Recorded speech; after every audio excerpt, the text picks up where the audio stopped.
Bismillahirrahmanirrahim, kembali di channel Robby Delpis ya. Kali ini di video saya yang kedua ya.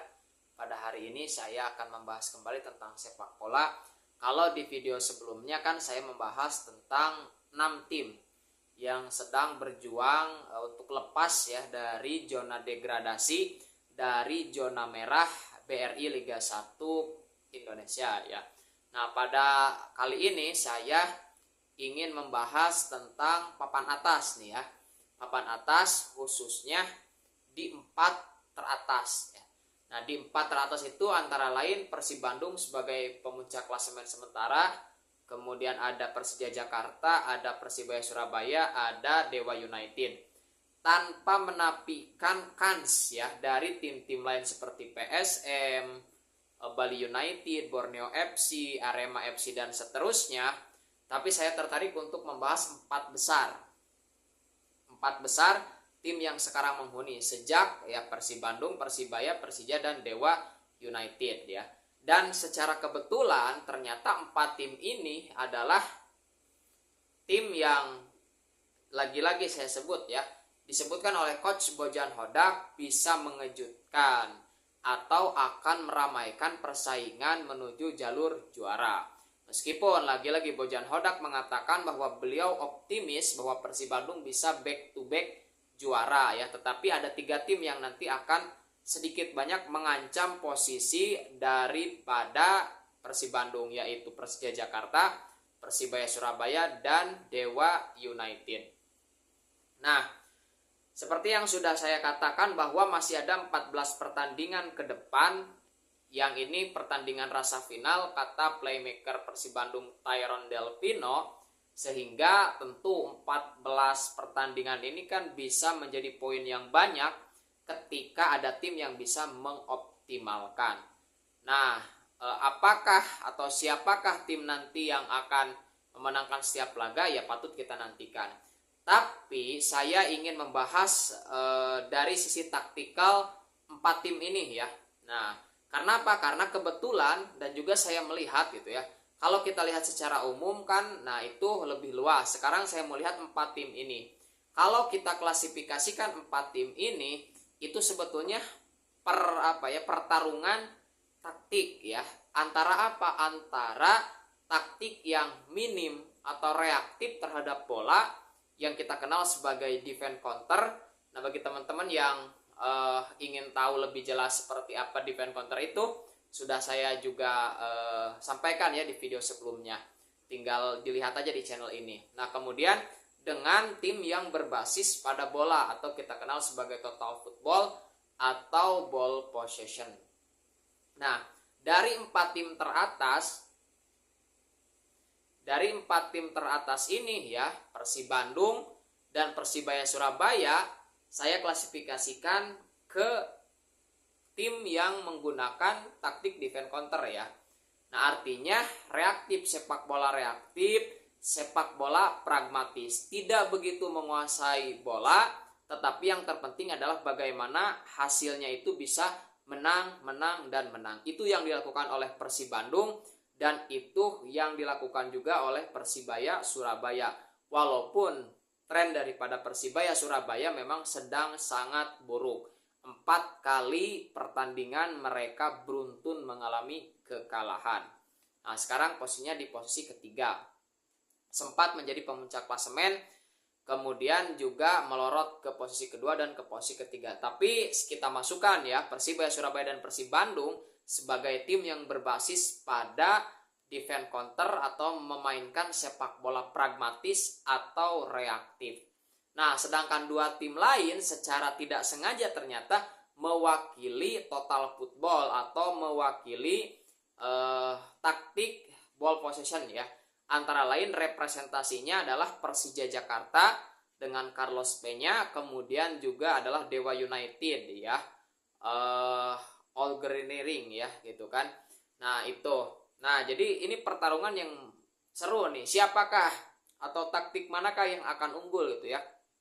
Apakah defense counter yang diperagakan oleh Persib ataupun Persibaya, atau total football ya, ball possession yang diperagakan oleh Persija Jakarta dan juga Dewa United. Oke, kita bahas dari yang pertama dulu soal Persib Bandung sebagai representasi daripada defense counter ya. Nah, Persib Bandung saat ini memuncaki klasemen dengan 43 poin, terpaut 5 poin dari Persija Jakarta di peringkat kedua, menjadi tim kedua produktif ya setelah Dewa United, kemudian dengan tim kebobolan paling sedikit atau pertahanan terbaik. Musim lalu, Persib Bandung menjadi juara juga dengan taktik defense counter, tidak menguasai bola tetapi berhasil memenangkan pertandingan. PSM Makassar kita bahas ya dulu juga menggunakan taktik yang sama, pragmatis defense counter. Jadi juara-juara terakhir di Liga Indonesia sebagian besar adalah tim yang menggunakan taktik defense counter, dan musim ini pemuncak klasemen baik kemarin Persibaya Surabaya ataupun Persib Bandung adalah defense counter. Tetapi di musim ini kita melihat progres yang ditampilkan oleh Persija Jakarta dengan Carlos Peña dengan memainkan sepak bola ball possession ya, slow ball possession, penguasaan bola, kemudian memenangkan pertandingan. Pun hal yang sama dilakukan oleh Dewa United, karena di Dewa United kita tahu mereka punya pemain tengah-tengah terbaik ya, dari mulai Jaja, Alexis Mesidoro, Taise Marukawa, juga Regi Kambuaya. Itu adalah tim-tim di lini tengah ya, pemain di lini tengah yang dapat dikatakan sebagai tim terbaik. Nah, Dewa United menjadi tim yang paling produktif, dan dalam 2 atau 3 pertandingan terakhir saya melihat progresnya luar biasa. Sulit sekali tim ini mengalahkan Dewa United. Demikian pula terhadap Persija Jakarta. Sedangkan untuk Persib Bandung trennya baru kembali naik ya. Nah, sedangkan Persibaya trennya sedang menurun. Saya melihat Persibaya beban mental ya, dan tadi banyak pihak mengatakan Persibaya itu adalah tipis ya, tipis. Jadi setelah pemain inti, pemain cadangannya itu jauh kualitasnya. Itu krisis di Persibaya Surabaya. Nah, krisis pemain karena beda antara pelapis dengan pemain inti, plus juga ya taktik yang agak monoton dari Paul Munster, dan juga beban mental setelah 3-4 kali kekalahan. Ini menurut saya menjadi problem ya daripada Persibaya Surabaya. Sekarang Persibaya sedang main melawan Persita Tangerang, dan saya lihat skor di babak pertama itu adalah Persibaya kalah 1-0 oleh Persita Tangerang. Oke, itu masalah Persibaya Surabaya.